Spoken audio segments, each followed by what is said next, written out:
اهلا بيكم اعزائي المشاهدين في قناه مارجو مامز كورنر مع تيتا ميري والاكل الصحي.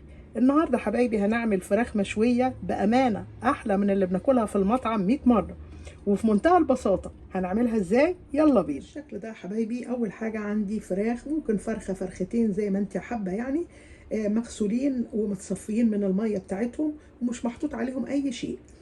ودلوقتي في التتبيلة عندنا بصلاية مبشورة وطماطماية مبشورة ورشة سيزونج، رشة بابريكا، رشة فلفل أسمر، رشة ملح البين كده صحي وجميل، رشة ماجي، رشة توم باودر. والبهارات دي هنقلبها حلو جدا جدا في البصل والطماطم، وهندعك بيهم الفراخ من بره ومن جوه. بالشكل ده حبايبي حطيت البهارات والبصل والطماطم على الفراخ من بره ومن جوه.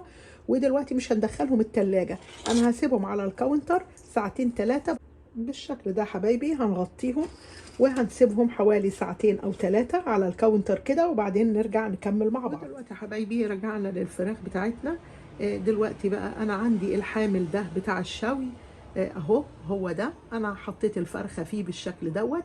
وده مش حامل بتاع فراخ، ده بتاع النابكنز اللي بنحط فيه النابكنز. انا حطيته استخدمته زي الحامل بتاع الفراخ، يعني اديك افكار. فحطيتهم بالشكل ده. ولو ما عندكيش الحامل بتاع الورق ده النابكنز ولا الحامل العادي ده، ممكن على اي كانه من الكانات بتاعه الصودا ممكن بتحطيها، طبعا بتكون فاضيه، وبتحطي فيها عليها الفرخه، فهتديكي الشكل ده اهو. وبعد كده اخدت التوابل اللي احنا كنا متبلين بيها الفراخ وحطيتها، ضفتها عليها بالشكل دوت على الفراخ، فضيتها على الفراخ بالشكل ده. وبعد كده حطيت حوالي كوبايه ميه في قاع الصينيه. ودلوقتي بقى هندخلهم الفرن على درجه حراره 450، هياخدوا حوالي نص ساعة. وبعد كده هنهدي النار لغاية ما الفراخ تستوي.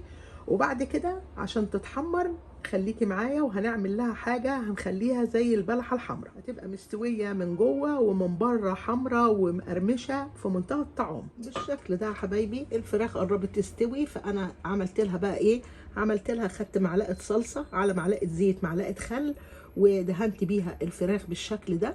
ممكن تكون صلصة عادية وممكن تكون صلصة بالبصل، يعني عادي. أنا كانت عندي صلصة بالبصل، أخدت معلقتين وحطيت عليهم معلقة زيت ومعلقة خل صغيرة، ممكن ما تحطيش خل كمان، وتدهني بيهم بالشكل ده يا حبايبي بمعلقة الصلصة مع معلقة الزيت.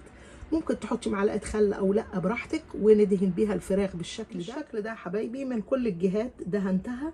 ودلوقتي بقى هتتحمر وهنطلعها احلى واطعم فراخ مشويه هتعمليها بامانه، وهتاكلي احلى واطعم فراخ مشويه متبله تتبيله رائعه وحلوه جدا جدا ومستويه ومتقرمشه من بره، حاجه عظمه.